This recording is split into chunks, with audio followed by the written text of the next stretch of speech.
How medieval peasants survived plagues, famine, and lords. When the bell rang and the fields stood still, the bell didn't always mean what it was supposed to. Sometimes it called the peasants to prayer. Other times it warned them of a fire, a storm, a death. But there were days quiet, strange days when the bell rang for no reason the peasants understood. And on those days, the fields grew quiet. The hoes paused in the earth. The oxen stopped pulling. And the people barefoot, hungry, callous stood still because they knew. When the bell rang out of rhythm, something was coming. And it wasn't always the kind of thing you could outrun. In the early morning fog of the village, when the sun still hadn't burned away the mist clinging to the thatched roofs, you could hear the rhythm of the world. Chickens scratching, children coughing, a woman muttering over a fire too weak to boil her water. It's a quiet creak of wooden carts. And behind it all, the echo of expectation, because every day was a repetition of the one before. But not that day. That day, the bell rang early. It rang fast. Then it rang again, and every peasant knew what that meant. The rhythm of survival was about to break. They had no scrolls or newspapers, no scribes to warn them of distant kingdoms falling or diseases crossing borders. But they had ears, they had eyes, they had instinct. And when you survived on bread crusts, boiled weeds, and promises from a Lord who never knew your name, you learned to trust the silence between the noises. So when the bell stopped suddenly, after the third ring, the village froze. Old Martha dropped her water pail. Tomas pulled his son close, like the wind might carry him off. And little Anna, barely 6, whispered, "Is it the sickness again?" Because that's how you talked about it. Not plague, not pestilence, not death, just the sickness before. The sickness, survival, meant something different. It meant planting seeds that might not grow. It meant boiling bark to make soup. It meant hoping the tax collector was drunk enough to forget your name. But after the sickness came it took the baker's daughter, the miller's wife, the priest with one eye, and the baby who never cried. Survival was no longer about living through hunger. It was about remembering how to keep breathing when the world started to rot. So that morning, when the peasants stood in their fields, not one of them asked what the bell meant. They already knew. The first thing to go was the bread, not because they ate it, but because they hid it. Bread was hope. And when death returned, hope needed to be stored, not shared. So the crusts were wrapped in cloth, buried in the cold ground beneath the floorboards, sealed in clay pots behind the hearth. You didn't cry when someone died. You didn't scream when your child coughed blood. You buried the bread. You lit a candle. You kept working, because if you didn't, someone else would take your place. And in the medieval world, peasants didn't just survive. They competed to survive. That afternoon, the fields remained still, not because the people were lazy, not because they prayed, but because they were listening to the trees, to the animals, to the wind. There were signs, you see, always signs. A murder of crows circling low, the cows refusing to eat, the dogs howling at the same time, facing the same direction. And when the peasants saw the priest come down from the hill in silence, with his robe torn and his feet bare, they knew. He didn't have to say it. The sickness had returned. This time, it would take more than bread. The rest of the day passed in a strange quiet. Children were told not to sing. Fireplaces were left cold, lest the smoke attract bad spirits. Windows, those made of cloth or thin animal skin, were covered in herbs, dried flowers, and anything the healer had once said might block the air, because air was no longer a gift, It was a threat. And when something as invisible as breath could kill you, the peasants learned to fear things they couldn't name. Fear was survival. Faith was secondary. That night, Thomas didn't sleep. He sat near his son's straw bed, holding a knife not to fight, but to feel something cold and real in his hand. Something that reminded him he still had power over one thing. The bell had rung, the sickness was near, and tomorrow the land might demand another child. But tonight he would hold vigil, and if the sickness came for his boy, he would be awake to see it, to speak his name, to whisper, "You are not alone." Because in a world ruled by lords who saw peasants as numbers, and by diseases that didn't care who you loved, the only resistance left was witnessing. And so the field stood still. The sun rose, but no one greeted it. Animals stirred, but no one fed them.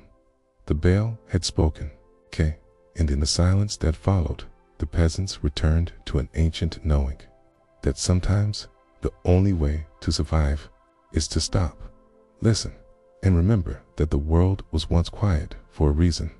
Tomorrow they would plant again. Tomorrow they would barter, carry, clean, cry. But not today. Today the fields would stand still, because even the earth needed time to mourn the bread that was never wasted. There were no refrigerators in the medieval world, no cupboards filled with neatly labeled jars, no bakeries on the corner with fresh loaves each morning.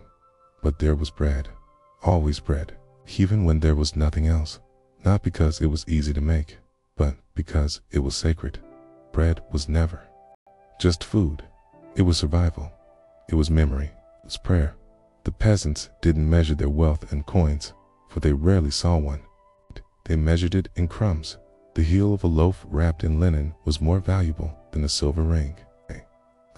Dry crust shared between 3 children was more sacred than communion in the chapel, because bread came from their bodies, from the cracked hands that sowed seed, from the backs bent in the sun, from the feet that pressed through mud until wheat grew again, and in the middle of plague, famine, and feudal cruelty, bread was the only thing they could still shape with their own hands on the coldest mornings.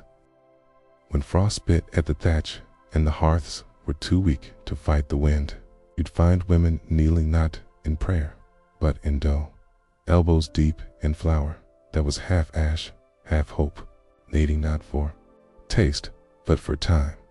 Because a good loaf could last a week, a hard one could last longer, and in famine, it wasn't flavor that saved you. It was fibers. You soaked stale bread in broth made from bones. You chewed it slowly, like it might be your last, and often it was, so you learned not to waste. Not a crumb, not a seed, not even the burned part, because every part of bread had a purpose. The soft center went to the children, the crusts to the elders who still had teeth, the ashes to the animals, the crumbs to the earth. Even the mold, scraped off gently, was sometimes mixed into new dough, as if the past itself might still feed the future. There was a saying among the peasants, if you can keep bread, you can keep breath, and so they became masters of preservation. Bread was wrapped in cloths, soaked in vinegar, hung high from beams, away from rats, buried near cool stones or in jars sealed with wax, hidden under the beds of the sick, like a talisman. Some believed that if the bread lasted, so would the body. Others believed the bread absorbed death, taking the illness into itself. So if someone survived a fever, the first thing they did wasn't drink water. It was break the bread beneath the bed, burn it, and bury the ashes, because survival was half ritual, half resistance, till children were taught early. You do not step on crumbs. You do not toss the stale. You do not mock what feeds you. If bread fell to the floor, you kissed it before picking it up. If someone gave you their last piece, you saved it until you were truly starving. And if you found bread where none should be on a doorstep or floating in a barrel, thanked the dead. Because often that was who left it. The peasants believed that ancestors returned not through dreams or apparitions, but through bread. Bread found when none should remain. Bread warmed when the fire had gone cold. Bread that tasted sweet in times of sorrow. They called it ghost loaf, a tent. Those who received it never went hungry again. When famine hit, it came in silence. First, the wheat wouldn't sprout. Then, the rains didn't fall. Then the lords doubled their tax, and soon bread became legend. The villagers ground roots, acorns, even bones into flour. They mixed it with lard, sweat, and silence. And when they baked it, they did not eat it all at once. No, they sliced it thin, enough to see light through it. Lenient, because eating everything at once was not a feast, was a funeral. Mothers often told their children, bread doesn't lie, reveals who you are, whether you share the last piece, whether you pretend you're full, whether you chew it slowly or devour it before others can ask. In a world where lords stole land, death stole families, the only thing left to measure your soul was how you treated bread. There were rituals. To dot at harvest, they baked the first loaf, shaped like a heart or a sun. It wasn't eaten, it was hung above the door. If it molded quickly, the winter would be cruel. If it lasted, they believed the sickness wouldn't return. During plague, ash bread was made black and dense, full of bitter herbs. It was said to cleanse the blood, drive out evil, protect the lungs. And when someone died, they baked remembrance. Bread, no salt, no oil, just flour, water, and silence. It was shared with those who mourned. And they weren't allowed to speak until every crumb was gone, because grief needed space, and bread knew how to hold silence in the middle of famine. Bread became a currency of kindness. One woman gave her last heel to a man who hadn't eaten in 3 days. He, in turn, gave his coat to a child whose sister had just died. That child grew up and became the village's healer. She later said, "It wasn't the herbs that saved me. It was the bread I didn't ask for."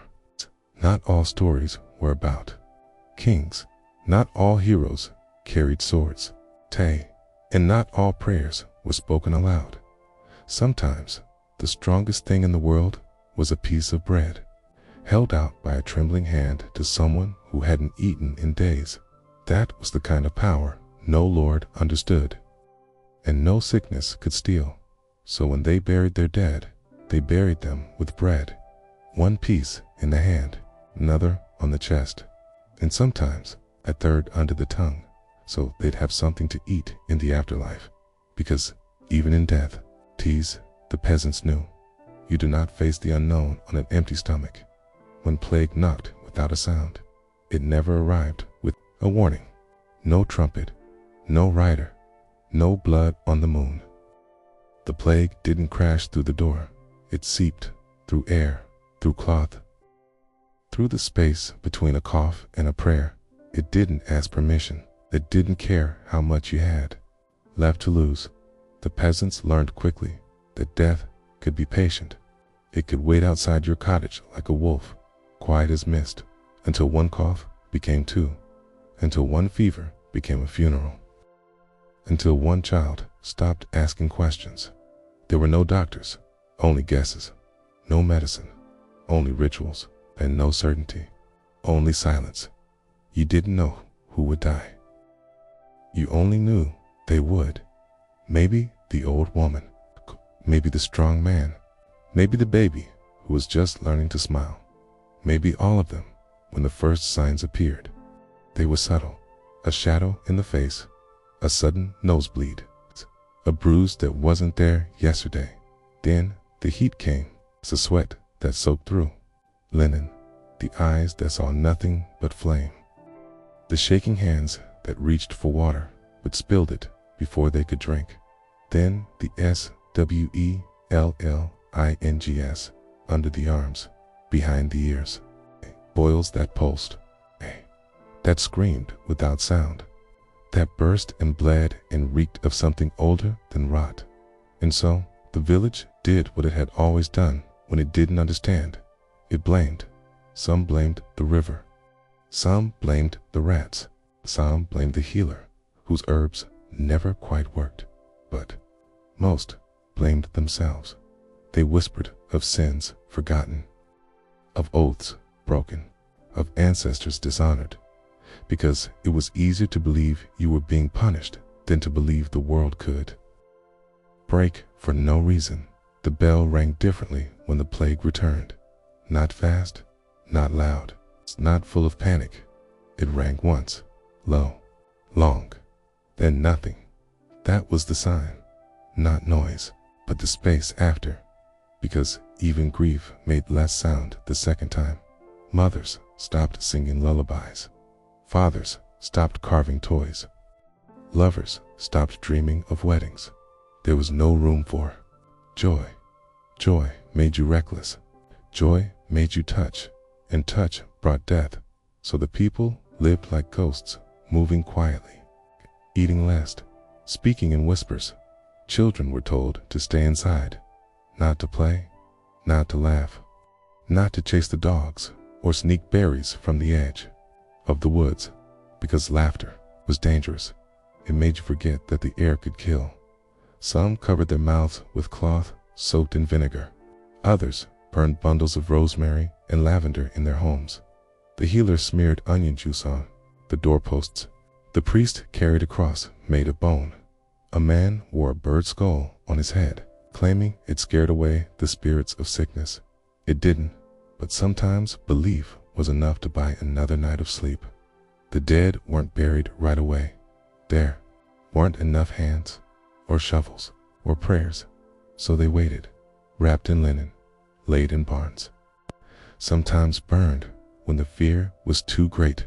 Families dug shallow pits behind their homes, marked with rocks, covered with weeds, and the next day they dug again, until the yard was no longer a yard, but a graveyard in denial. But even then, even with death in the air, life flickered. A child still hummed while peeling bark. Couples still held hands when no one was looking. A boy gave his bread to his grandmother, knowing he'd go hungry, and the old woman, her name forgotten by most, smiled through her fever and whispered, "Even if it takes me, it won't take that kindness." No one survived the plague by strength, not alone, not by fighting. You survived by hiding, by humbling, by holding each other without touch. You survived by remembering the ones who didn't, by passing down the rules. Don't touch the red boils. Don't drink from still water. Don't kiss the lips of someone too quiet. And if you had to bury your child, wrap them in your shawl so they'd feel warm, even in the earth. But most of all, you survived by knowing that no lord, no title, no gold or armor could stop what came in silence. And for the peasants, there was a strange justice in that, because, for once, everyone was equal. Everyone was afraid. Caves, hopes, and hidden healers. They called her a witch, a cave, but only when they were afraid. The rest of the time, she was just Agnes, the woman who knew how to stop a baby's cough, who knew which leaves turned fevers into sleep, who whispered to wounds when words failed. She didn't wear black. She didn't ride a broom. She didn't speak to demons, but she did know the names of every herb in the forest. And in times when plague and hunger stalked the land, that made her more powerful than any priest, Agnes was one of many. Every village had one, a woman too quiet, too observant, too unmarried, too old, or too young, or too strange. They were the ones who listened to the land, who spoke to plants before they picked them, who knew that garlic wasn't just for flavor, and that nettle could save a child from death. They had no scrolls, no blessing from Rome, no coin for their wisdom, but they had something older than medicine, memory. When someone fell ill, the peasants didn't run to the castle. They ran to the woods, to the hut with herbs drying from the ceiling, to the fire that always burned low, to the woman who didn't smile much but always knew what to do. She would look at the patient, feel their pulse with 2 fingers, stare into their eyes, not with fear, but with familiarity, because she had seen this before. She had seen it 100 times, and while she didn't always save them, she made sure they didn't leave the world. Alone, her hands smelled of rosemary and smoke, her clothes of soil and ash, her eyes of storms and lullabies. She spoke in riddles sometimes, but her touch was steady. And her herbs were never wasted. A leaf for the lungs, a root for the belly, a flower for the grief, not just to heal the body, but to hold the spirit until it was ready to stay or go. Because even she knew, sometimes the body could be saved, and sometimes it was kinder not to. In her hut, silence reigned, not because she forbade talking, but because people knew that healing required listening to the boil, to the breath, to the sound of the skin. A good healer didn't just apply poultices. She heard the story of the sickness, and often it was a story of sorrow, a grief buried too long, a betrayal unspoken, a love lost in childbirth. And so she treated both the fever and the silence. She kept her herbs in pouches made of worn leather. Each one had a symbol drawn with ash-dot wormwood for poison, valerian for sleep, yarrow for bleeding, elderflower for the lungs. She had no shelves, just bundles tied with string, hung like ghosts above the fire. And when she mixed them, she hummed, not a song, a vibration, low, steady, ancient. No one knew where she learned it. She didn't say, but those who heard it swore the air changed. The church called her dangerous, said her potions were lies, said healing belonged to God alone. But when the priest's niece coughed blood, it was Agnes they called, and when she lived, they thanked the Lord, but not her. She never needed thanks, only the silence of those who once accused her. She had been beaten once, long ago. They said she had cursed a well, that 3 cows died after she passed. She didn't deny it. She just waited, and when the plague returned, and those same men begged at her door, she didn't turn them away. She gave them elderberry. She gave them honey.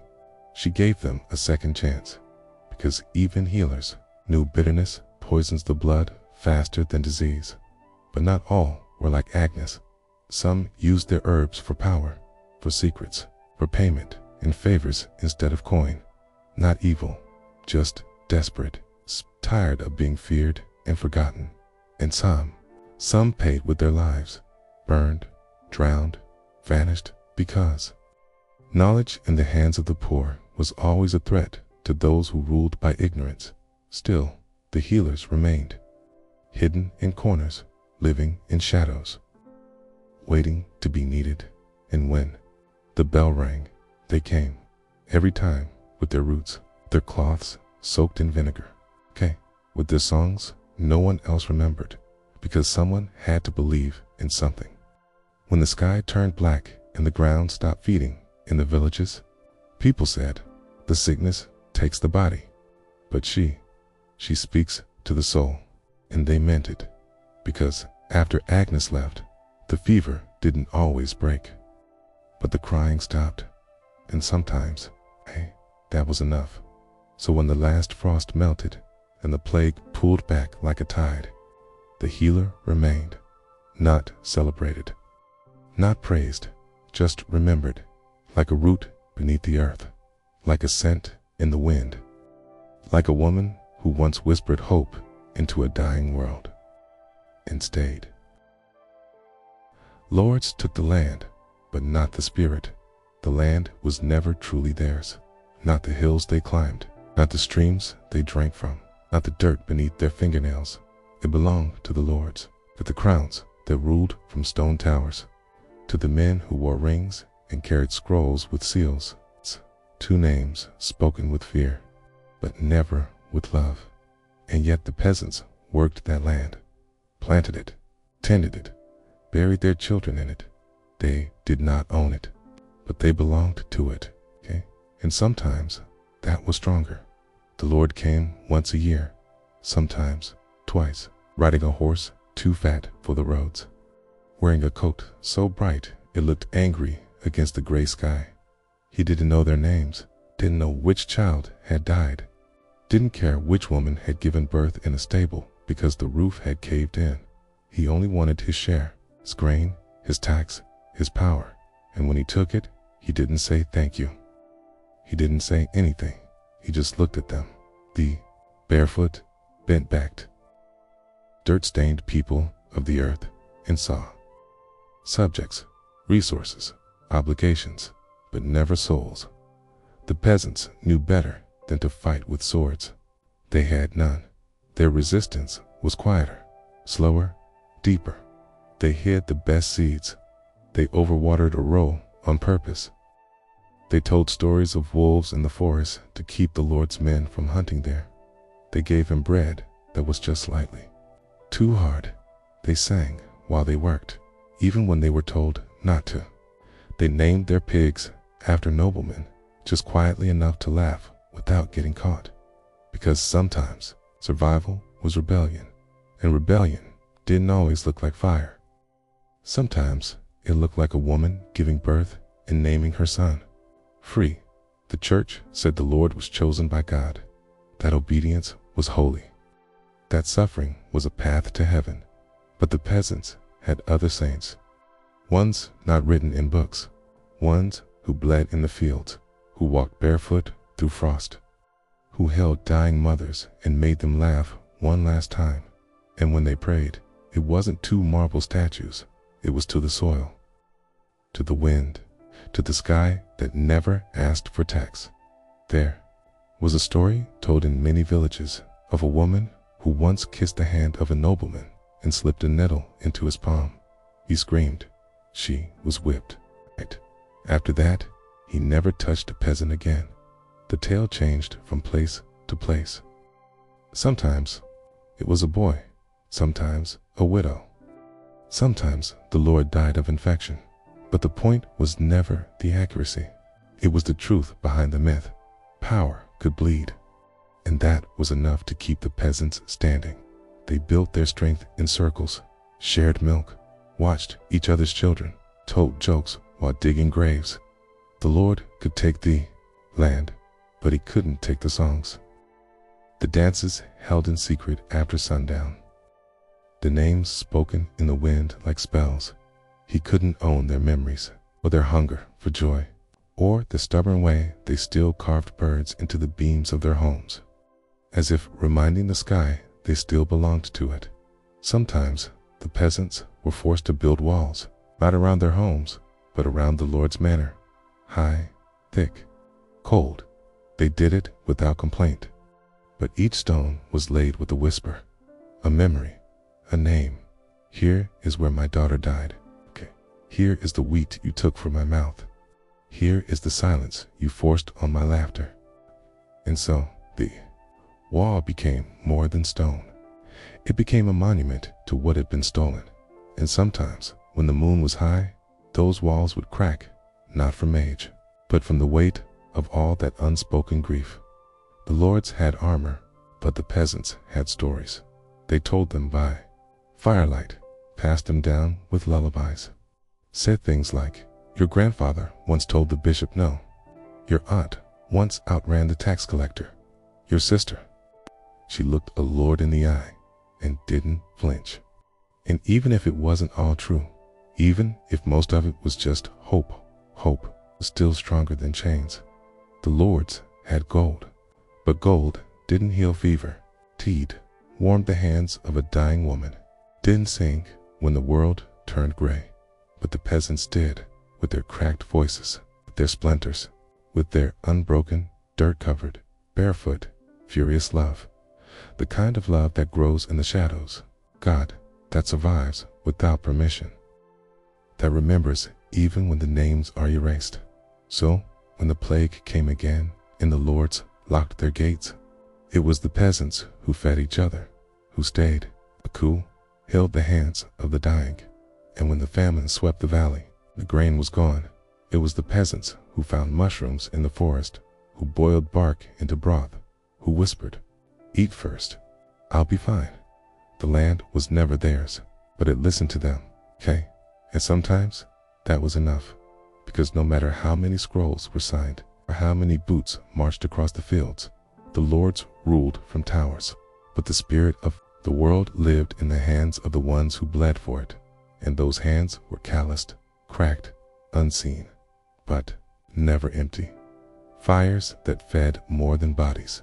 Fire was never just fire in the medieval world, where nights could last forever and silence weighed heavier than stone. A single spark meant more than heat. It meant life. It meant someone was still there, awake, watching, refusing to let the dark win. The hearth was the heart of every home. It wasn't always grand. Sometimes it was just a pit in the floor, a few stones arranged like a prayer, but it was sacred. Babies were born beside it. Stories were told into its light. Bread was baked there, herbs dried there, and tears dried too. It was where the world shrunk down to something human, something that flickered when you breathed too close. You refused to die if you tended it with care, in times of plague, in times of plague, and famine, when the land gave nothing and death came knocking in silence. It was around the fire that the peasants remembered they were still alive. They didn't laugh loudly, not always. Sometimes the fire wasn't for celebration. It was for holding together the pieces. A child who had seen too much would sit in its glow and hear their mother say, "Watch the flame, breathe like it does." And slowly their heartbeat would match it. Inhale, flicker. Exhale, glow, dot until the shaking stopped. They shared their fires, not just the warmth, but the space. There were no locked doors when the frost came. There's no pride when someone arrived at your threshold with purple fingers. You opened your home, even if you had nothing but a coal and a cloth, because no one survived the cold alone. Not then. Fire wasn't a luxury. It was mercy, and mercy was currency among the poor. Sometimes the fire became a witness to a birth that shouldn't have been possible, to a death that came too soon, to a confession whispered into the flames, a secret too heavy for words, but light enough to burn. The peasants believed that fire could carry messages, that if you spoke into it with honesty, the smoke would deliver your truth to the sky, to the dead, to God. So they lit their grief like kindling, and when it burned bright, they felt heard. The healer's fire smelled different. It held herbs and hope, and sometimes a bit of hair from a goat. A man, a memory. She said it kept the spirits calm, and when a child coughed through the night, mothers would sit by that fire, rocking slowly, praying without words, till dawn kissed the ashes. The fire didn't always cure the illness, but it gave them something to look at. Other than their own fear, fires were often shared between homes. One family had wood, another had flint, another had nothing but old clothes to burn. And so they gathered, not for ceremony, for survival. And in those moments, the village became more than huts and fences. It became a circle, a promise, a people. Children learned to read flames like elders read the sky. A blue flame meant something was wrong. A dancing flame meant a visitor would come. A stubborn flame, hard to start, meant grief was in the air. They didn't need clocks. They didn't need books. The fire told them everything they needed to know. And they listened when the lords passed new taxes and food ran low. And people whispered of rebellion. It was beside the fire that those whispers turned into plans, but never loud, just eyes meeting across flickering light. A nod, a shared silence. A loaf passed without a word, because sometimes the strongest ideas are born not in shouting, but in stillness. And stillness burns best by firelight on the coldest nights, when no stars showed their faces and the wind moaned like an old wound. The peasants sat in their silence and let the flames remind them they were not alone. They were not forgotten. they were not done, because as long as something burned, even just a coal, so did they. There was one tradition, older than memory. When someone died, a small flame was lit at the doorstep. It wasn't blown out, wise, left to die naturally. As the soul walked into whatever waited, and when it finally flickered out, someone, usually the one who had loved most, would relight it. Not for the dead, but for the living, because grief was cold. Fire was the only thing warm enough to let sorrow breathe. So when the children asked, "Will we be warm tomorrow?" their mothers didn't lie. They said, "If you keep the flame alive in the hearth, in your belly, in your heart, then yes, we will be warm tomorrow and the day after." And long after the Lords forget our names, because fire remembers, and so do the hands that feed it. The language of bells, crows, and smoke. Before there were books, before there were doctors, before there were laws written in ink, there were signs, not symbols carved in stone, not words etched by scribes. Damns from the world itself.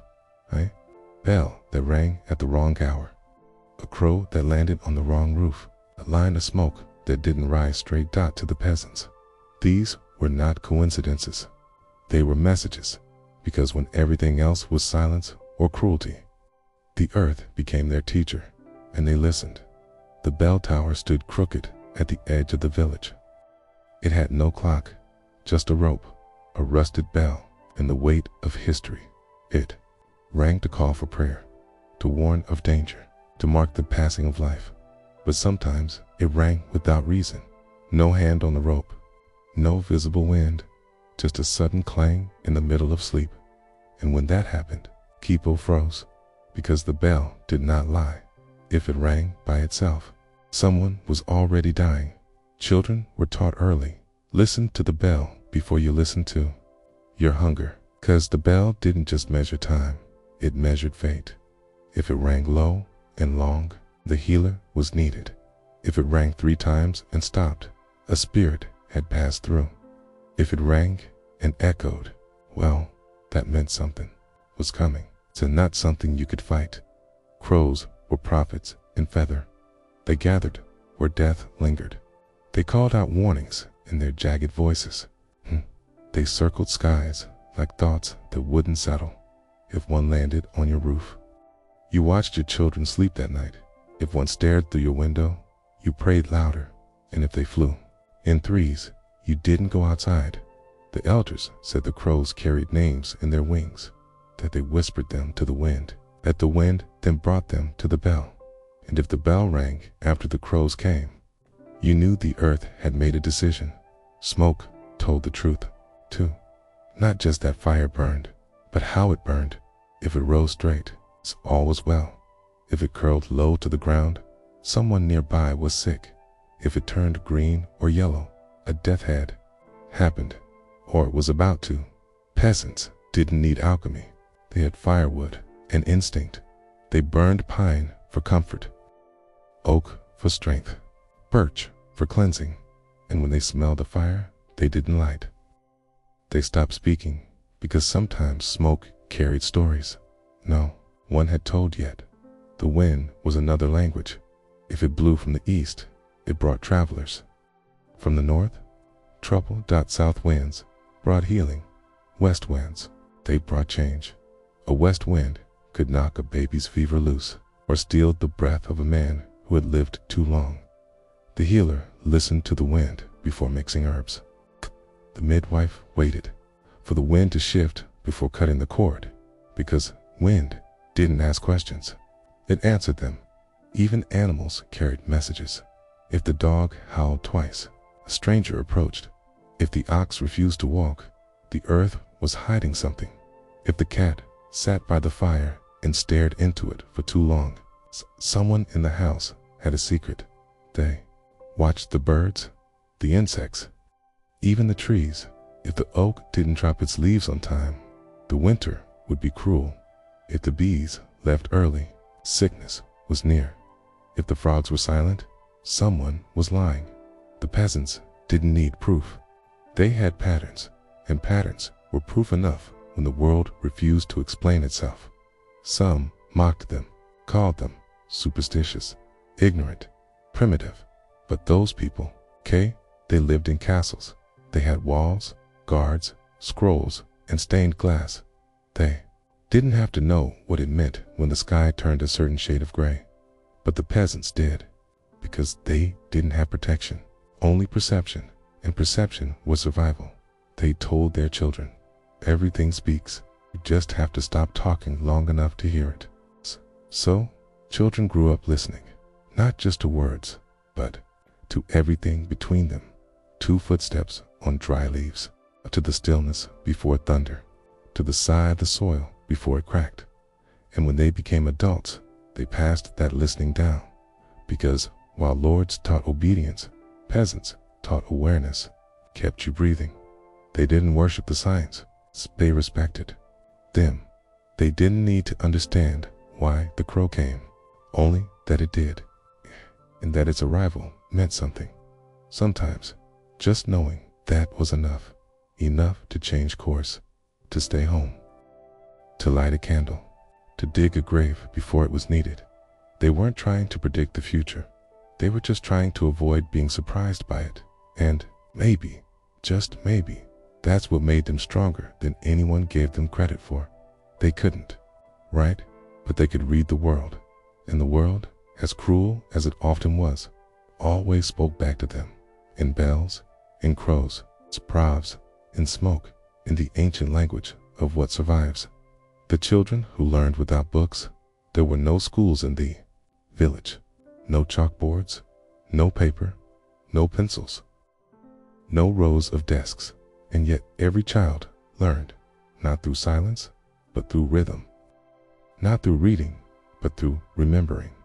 They learned with their feet in the dirt, their hands in the dough, eyes fixed on the movements of those who came before.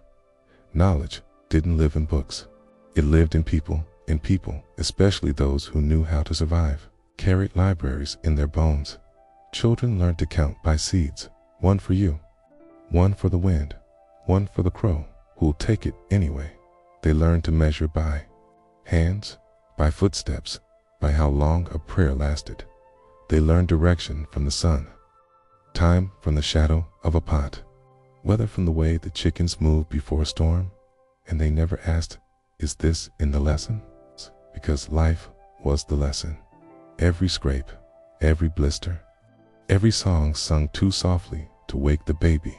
They learned by watching a mother bend her back to the wash basin, a father tie his boot with one hand, a sister braid a rope strong enough to carry wood.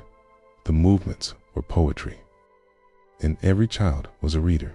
They learned that some knots meant safety, that some gestures meant silence, that some sighs from a grandmother meant don't ask, just help. They learned that grief had a sound, not a wail, but a bowl set down too gently. That hunger had a rhythm, not in the stomach, but in the way you stared too long at the bread and then looked away. That love didn't always say its name.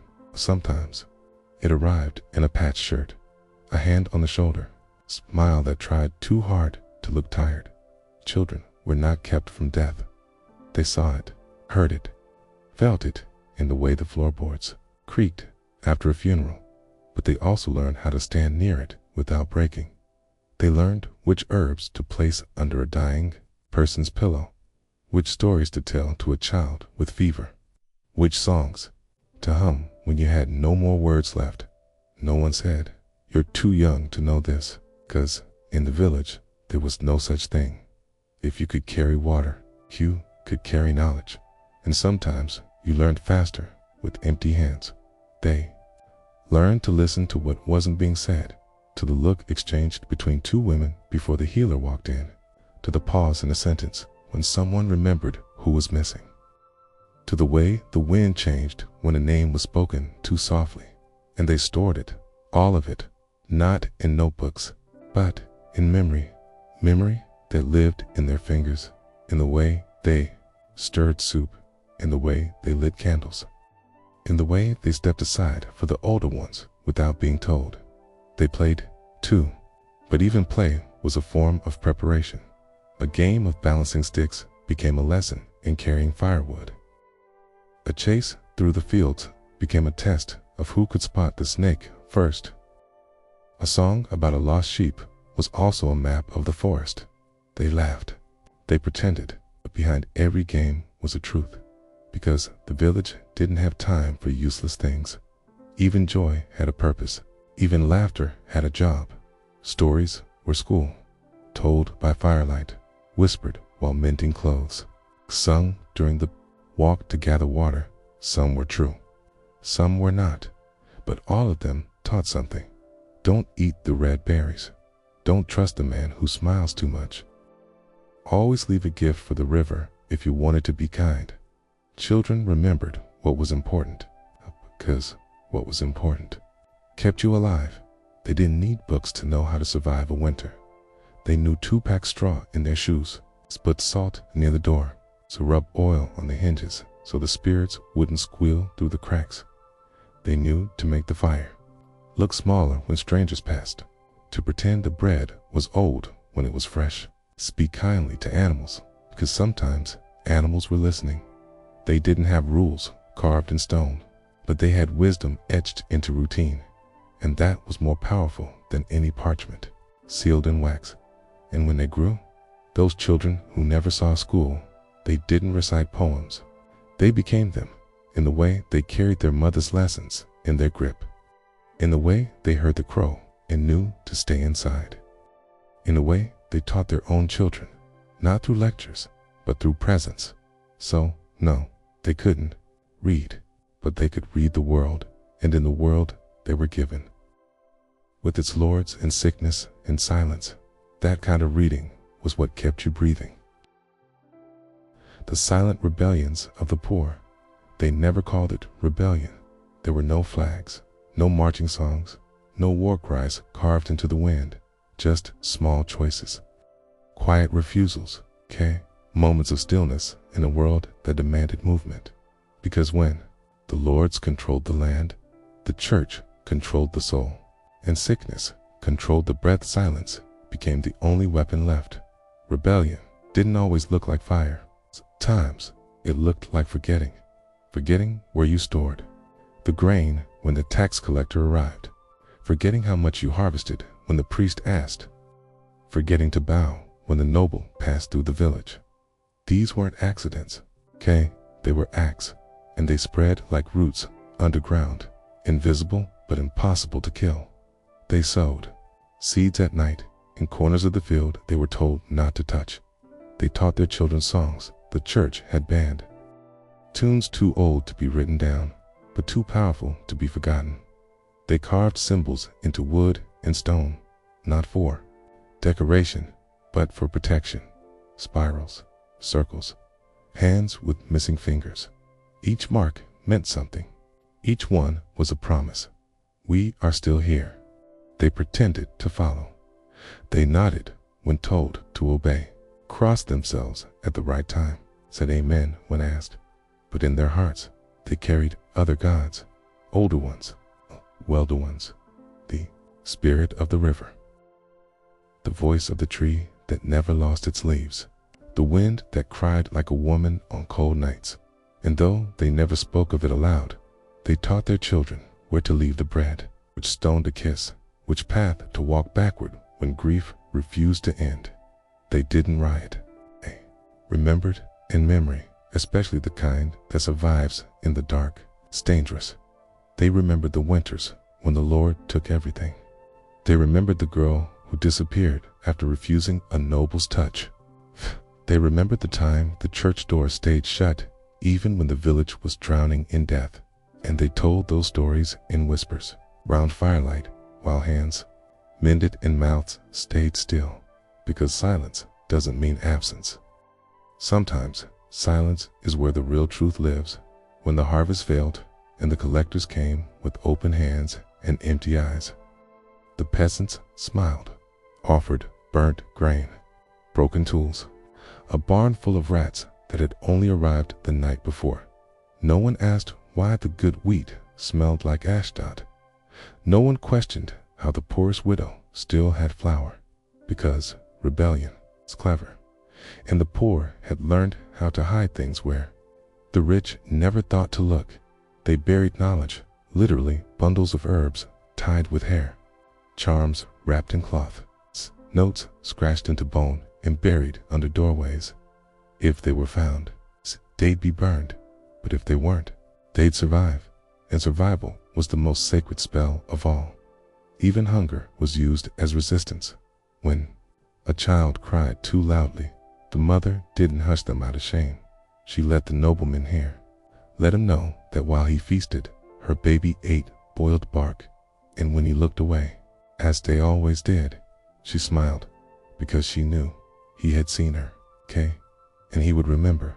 And shame, once seen, has a way of growing in the dark. They took care of each other in ways power could never reach. They pretended not to see the woman stealing eggs. They left bread on doorsteps without names. They faked illness to give their neighbors rest. Every act was a refusal to be only what they were told, a refusal to turn against each other, a refusal to disappear. And every time they helped one another, they stole a little piece of power back. Some rebellions were woven into daily life, a smile given when none was expected, a joke told at the nobleman's expense, hidden inside a nursery rhyme, a loaf shaped like a crown, then eaten by pigs, a wedding that took place in secret, under a tree instead of a chapel, with vows that mentioned no saints but every star. They wrote no manifestos, but their bodies told the story in the scars, in the hands that never stopped moving, in the backs that bent without breaking. They didn't scream for freedom.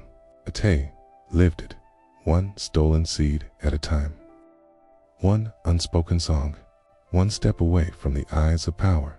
And even when the lords looked down on them, all they saw was obedience. But they were wrong, because beneath the surface, beneath the dirt and the silence and the grief, the poor were rising, not with fire, but with memory, with kindness, with refusal, and that kind of rebellion can outlast any crown. When the fields hid more than crops, they said the fields grew wheat, barley, oats, sometimes rye, but the peasants knew better. The fields grew much more than food. They grew grief. They grew secrets. They grew the parts of people that had no place elsewhere, because when the world above the ground offered no mercy, a kifa, a vault, a keeper of what needed to be remembered and what could never be spoken aloud. Before planting season, they didn't just scatter seeds.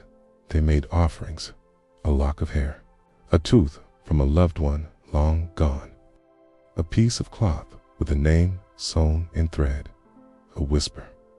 The land asked for more than labor. It asked for trust. The peasants gave it in silence, not because they expected miracles, but because they knew. When no one listens to the poor, sometimes only the ground does. Some carried small bundles wrapped in leather. Inside, bones, herbs, prayers written on scraps of hide.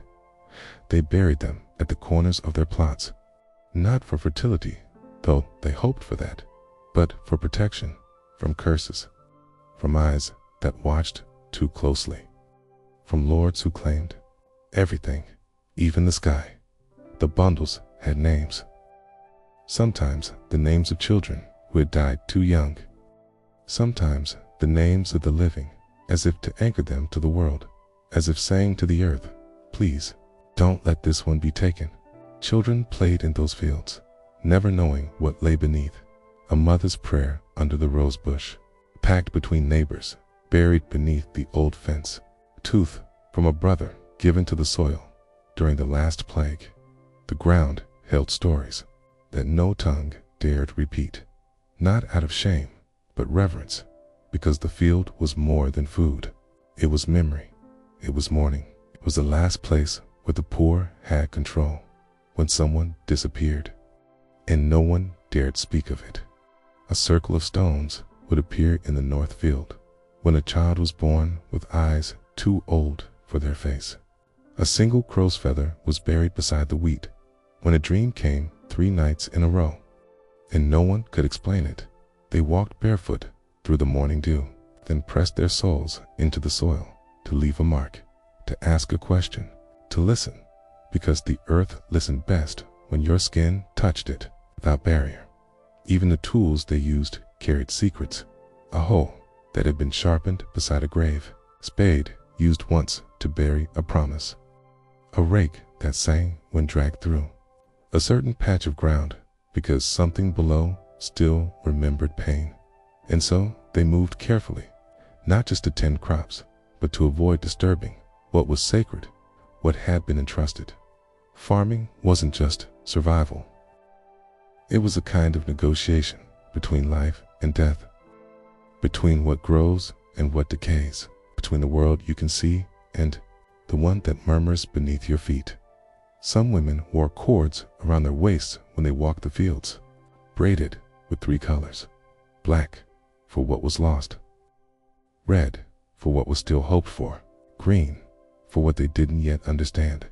They said it helped the soil know your truth, that if the land knew you were honest, it would be kinder. And some swore it worked, that the rain came sooner, that the worms stayed away, that the wind didn't bite so hard. In the summer, when the wheat stood tall, they walked among it at night, not to work, thanked, to whisper names into the stalks, to hum lullabies for those who never grew up, to cry sometimes, because no one could hear in the field except the field, and it never told. When famine hit, they planted in silence, no songs, no celebration, slow movement like a ritual, each seed laid down like a confession, each furrow a line in a prayer written with dirt instead of ink. And when they returned months later, they didn't expect abundance, just enough to survive, enough to try again, enough to prove that even when the world forgets you, the earth remembers. When death came too quickly, too violently, some families didn't bury their dead in the churchyard. They dug graves in the field, hidden, quiet, unmarked, and over time, those spots grew differently. The wheat leaned slightly to one side. The soil stayed warm longer into autumn. Crows avoided it, and they knew they never stepped there, never spoke above a whisper when passing, because the field didn't just feed the living, it held the dead, and the dead still listened. So, when the lords claimed ownership, drew lines on maps, named parcels of land after their own children, the peasants said nothing, but they smiled, because they knew no map could show what the field really held. No deed could claim what had been whispered into that soil for generations. No crown could own the prayers buried under barley and rye. The field belonged to those who had bled into it, who had loved into it, who had lost into it, and it would protect them long after the lords had forgotten their names. Rain, stars, and other teachers. They didn't have clocks. Calendars were for kings, and the church bells rang only when the world already knew something was wrong. So the peasants looked up to the clouds, to the stars, to the way the rain fell sideways instead of down, because when the world forgot to teach them, the sky remembered rain was not just water, it was language. A soft rain in the morning meant the grain would swell. A sudden storm from the east meant the sickness was moving again. 3 days of drizzle meant someone had been buried without blessing. Children were taught to listen, not with their ears, but with their skin.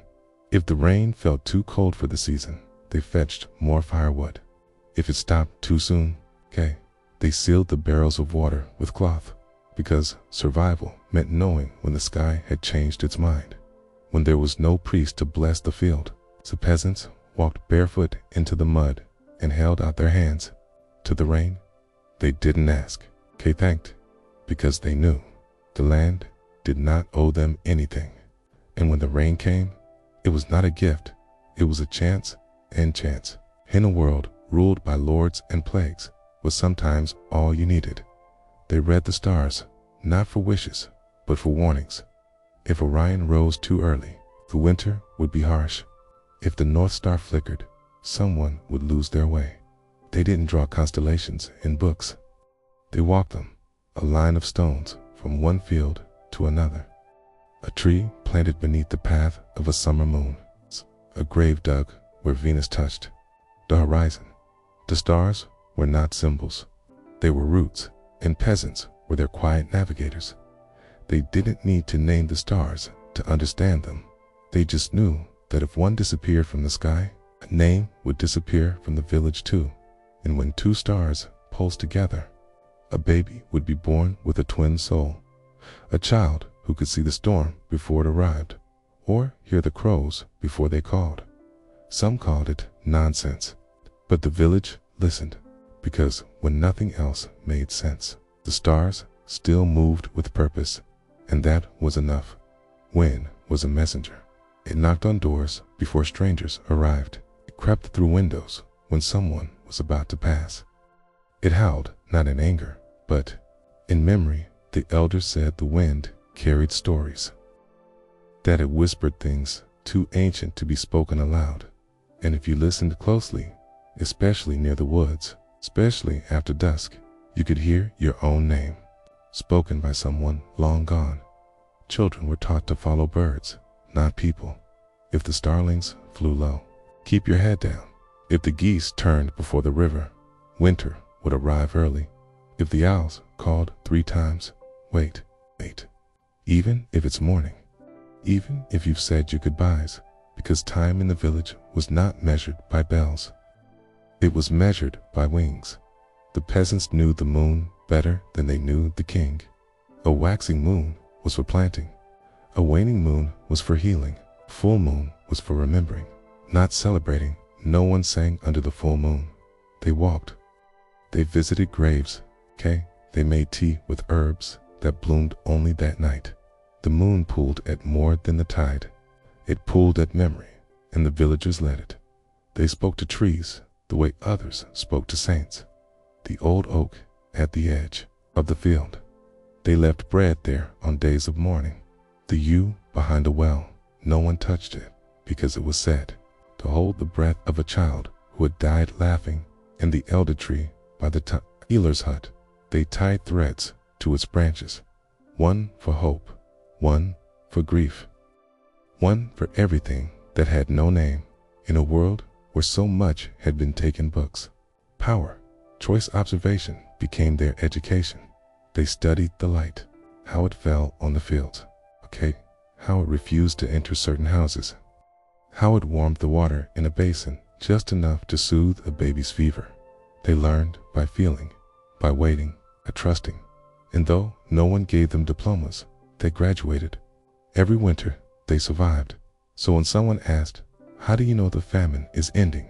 they didn't point to charts. They pointed to the color of the moss, to the way the birds had returned, to the soft hum the wind carried at dusk.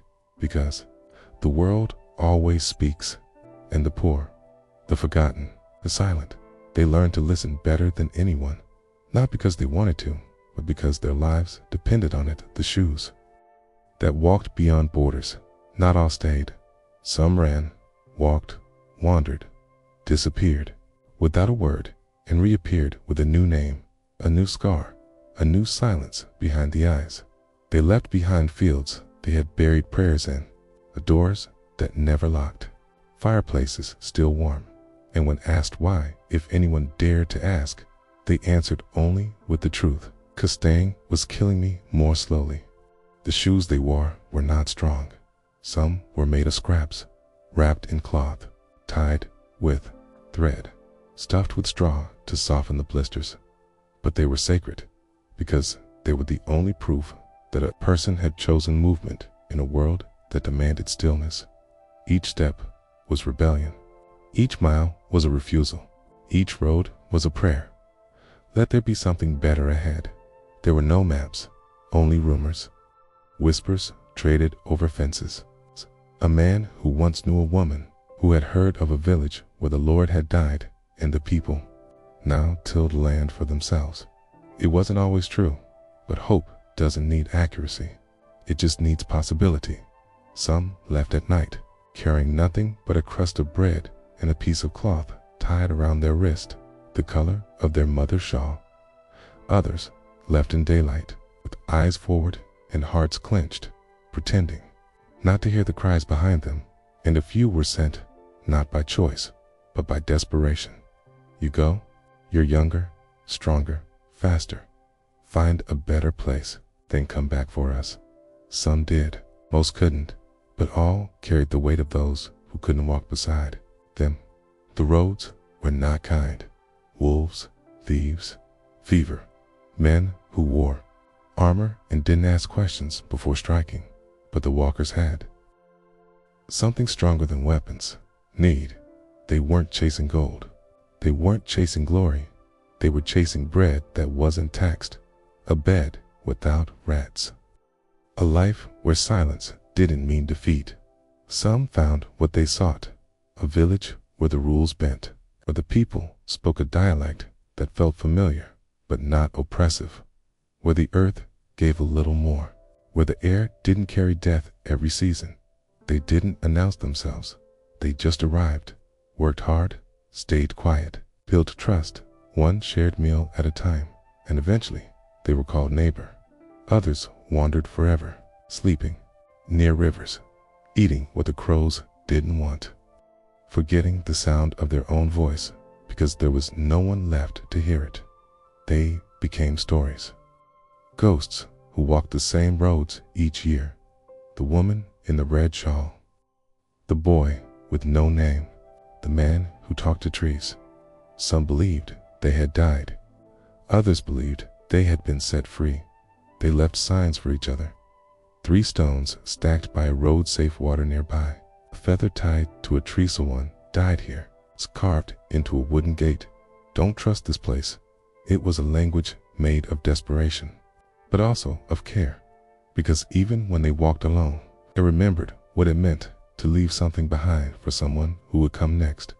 They carried stories like bread, soft ones, crusty ones, ones too stale to chew, but too precious to throw away. And when they finally rested in a barn, a forest, a stranger's home, they told those stories in exchange for soup. And those who listened often gave more than soup. They gave shelter. They gave belonging. Because nothing is heavier than a story that no one is willing to hear. The shoes wore thin. Tires gave out entirely, but the feet kept walking, cracked, bloodied, calloused, and those feet became maps, lines etched by journey, by resistance, a love strong enough to stretch across mountains. They changed their names, not to lie, but to survive. Sometimes the old name was too heavy, tied to a plague, to a famine, to a night they still dreamed about. So they chose new ones, names that meant light, names that meant beginning, names that meant I'm still here. And in that new name, they carried the people who could not come with them.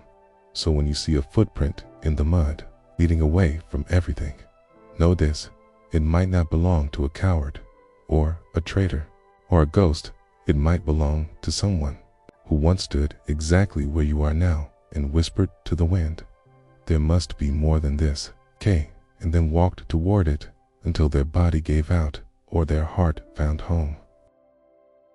Grief was woven into the wool. They didn't always wear black. There were no formal funerals, no polished wood, no choirs to weep on their behalf, no gold-trimmed letters sent to announce who had passed. But the grief, it was there, woven quietly, into sleeves, into shawls, into every stitch made by hands that had once touched someone who no longer breathed. Because when your world is clothed in silence, and the dead outnumber the living, you don't write eulogies, you weave them. A mother lost her child and began to spin yarn that was darker than usual, not black, just quieter. The texture changed, rougher at the ends, unfinished in places where her fingers trembled. She didn't say a word. Damn. But the village noticed, and when she finally wore the shawl, they did not compliment it. They nodded and stepped gently around her grief, because in a world where time was measured by seasons, grief became the thread that connected one winter to the next. Children wore hand-me-downs that held more than warmth. Tunic with 3 stitches crooked, because it had been sewn the morning a father died. Dress with a faded patch from when the healer had spilled fever tea on trying to stop a girl from slipping away. A scarf that was always cold to the touch because it had belonged to someone who had been buried too quickly. They didn't throw these things away. They wore them, lived in them, let them carry what their mouths could not. Weaving was not just labor, it was remembrance, each loop a breath, each not a name. Some women added strands of hair to the wool, not to preserve the body, but to keep the presence.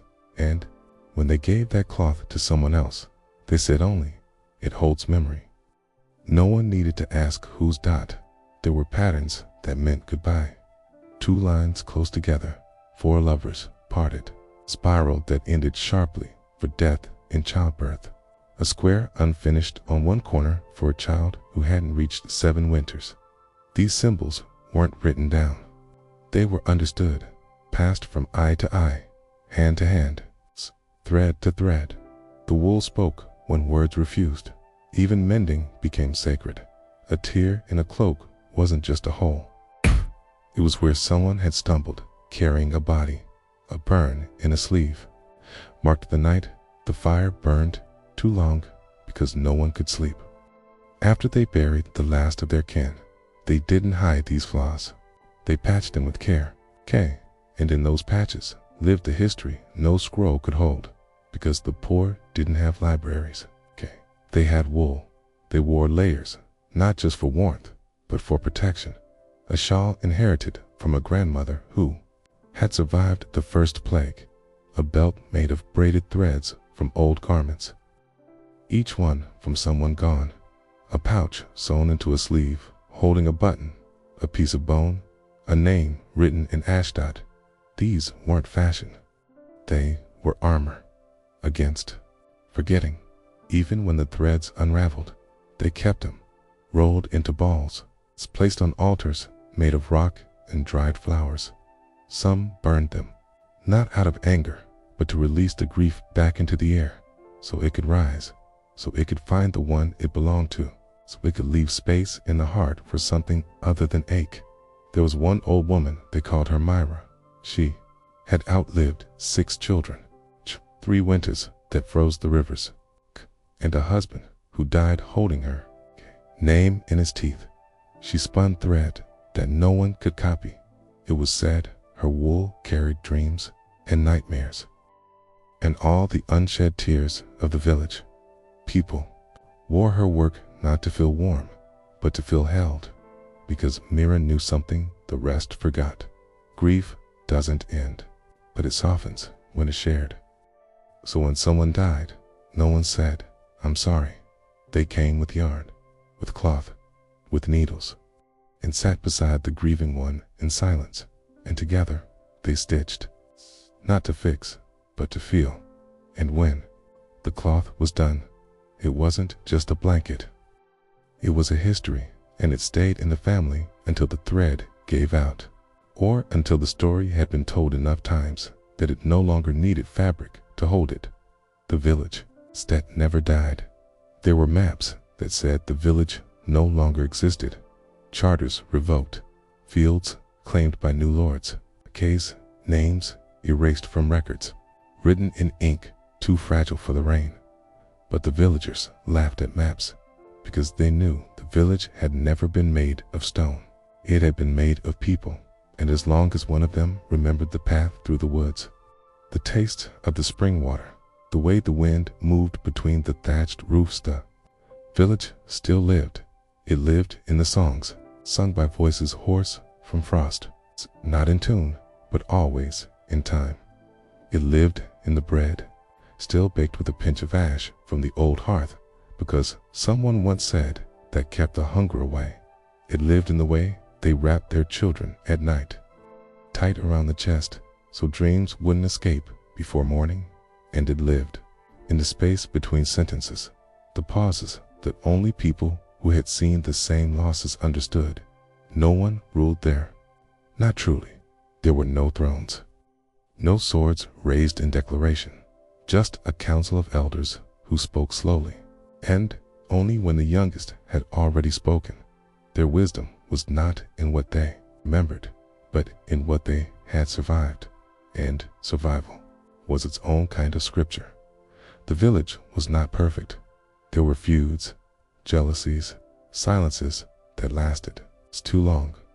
But when the sickness returned, when the crops failed, when the river swelled too high and took the bridge, they stood together, not because they agreed on everything, but because they knew what happened when they did in single quotes T. Division fed the lords. Unity fed them. They shared without asking. A wheel of cheese placed at a doorstep. A bundle of herbs tied to a window. A chicken left near the fire of a woman whose son hadn't spoken in days. They called it the quiet giving. And it was sacred, because no one should have to ask for help when the world is already taking everything else. The village buried its dead with bare hands. They didn't wait for permission, or priests, or perfect weather, because grief doesn't care for protocol. It just wants to be witnessed. And when a mother wept over an empty bed, the village did not tell her to move on. They sat beside her and wept too, even if the child wasn't theirs, even if they had no words left, even if they were already grieving someone else, because in that place, grief was shared, and shared grief doesn't rot. It grows roots. When strangers arrived, hungry and barefoot, they were not turned away. They were given water first, then fire, then silence until they were ready to speak. And when they did, no one judged, because everyone in the village had once been the stranger. Even those born there, especially those born there, they planted trees not for fruit, but for shade, knowing they might never sit beneath it, but someone's child would, and that was enough. They built benches in circles, so no one sat at the head, so everyone could see each other, so no one could hide behind titles. Even the stories were told in circles, passed around like bread, torn gently, never hoarded. Time moved differently in that village, not by clock, but by pulse, by harvests, by the sound of a new baby crying in the hut where someone had just died. That sound, that crying, was their church bell, their declaration, their anthem. We are still here. And when outsiders came, years later, centuries later, looking for proof, all they found were wildflowers, stones too smooth to be natural, and paths in the grass where no one had walked in years, but which still remembered the shape of a human foot. They called it folklore, a myth, a place that once was, but they were wrong, because the village that never died was still breathing in the hearts of every person who had ever chosen kindness when cruelty was easier. What they whispered into the earth. Not every prayer was spoken aloud. Some were too fragile, some too sacred, some too dangerous, so they were whispered into the dirt, between roots, beneath stones, into the quiet mouth of the earth that never interrupted and always remembered, because when no one else listened, the land still did. A woman buried her fear beneath the first furrow of spring, not because she thought it would vanish, but because she needed it to grow into something else. A man pressed a name into the mud with his thumb, the name of a child he never met but dreamed about every night and every year. The wheat in that corner grew just a little taller, a little sweeter, as if touched by the echo of what could have been. They whispered stories, too heavy for words, confessions, forgiveness, the names of people they had failed, the names of people who had failed them and the earth. It did not judge. It simply absorbed, held, transformed, turned sorrow into silence, silence into soil, soil into sustenance, and that, into life again. The earth became a ledger of truths no one dared to write. No scroll could carry such weight. Only roots could dot.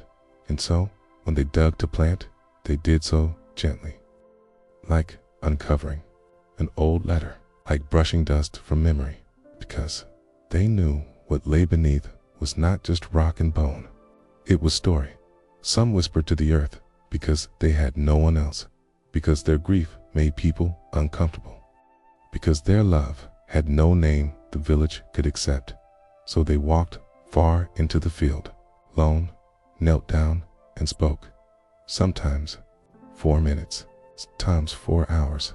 And when they rose, they were not lighter, but they were held. There is a kind of healing that doesn't erase the wound, only teaches you how to carry it differently.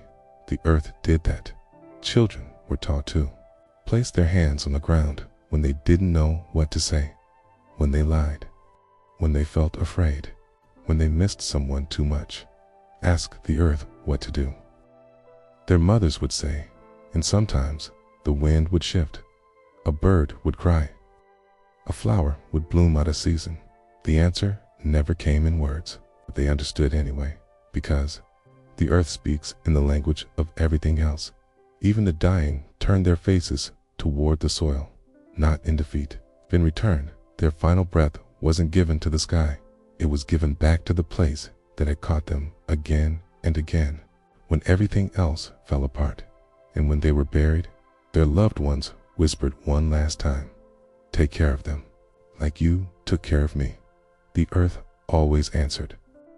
In seasons, in sprouts, in silence.